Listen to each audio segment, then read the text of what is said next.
யார் யாரு வார்த்தைக்கு கீழ்ப்படுறீங்களோ இங்க பாருங்க, as a pastor and as a church நம்ம நிறைய தடவை சொல்ல தான் முடியும்.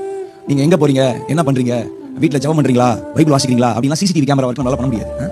ஆனா ஐ பிலீவ் இங்க சொல்லப்படுகிற இன்ஸ்பிரேஷன், இங்க சொல்லப்படுகிற வாக்குத்தத்தங்கள் உங்களுடைய ஹார்ட். ஏன் சர்ச்சில் வந்து ஒவ்வொரு வாரமும் நம்ம கூடுறோம்னா, ஒவ்வொரு வாரம் ஆண்டவர் வார்த்தை தருவாரு. அந்த வார்த்தைக்கு உண்டான பலனையும், அந்த வார்த்தையில எப்படி ஆண்டவரை நம்பி வாழணுங்கிற கிருபையும் கற்றுக்கொள்கிற ஒரு கால வேலையாக இருக்கும். But we just can't follow what you are doing. ஆனா உங்களுக்குள்ளேயே ஒரு செல்ஃப் டிசிப்ளின் குள்ள போய், அப்பா உங்களுடைய வார்த்தையை நான் கீழ்ப்படிக்கிறேன், யாரும் என்ன பார்க்கல, யாரும் எனக்கு கை தட்டல, இப்போ மைக் இருக்கு, நீங்க எல்லாம் கை தட்டுறீங்க, நான் நல்லா பாடினா, ஆனா தனியா இருக்கிறப்ப யாரும் கை தட்ட மாட்டாங்க. அந்த நேரத்துல உங்களுடைய வார்த்தைக்கு நான் கீழ்ப்படிக்கிறேன். அப்படி கீழ்ப்படிக்கிறவங்களுக்கு என்ன பண்ணுவோம், தயவு பெருகும். இந்த தயவு பெருகிறப்போ உங்களுக்கு ப்ரமோஷன் வரும். சோ ப்ரமோஷனும் எல்லாருக்கும் வராது. அப்புறம் பாத்தீங்கன்னா கீழ்ப்படிதல். ஆனா வசனம் சொல்லுது obedience is better than sacrifice. எத்தனை பேர் ஆமென் சொல்றீங்க?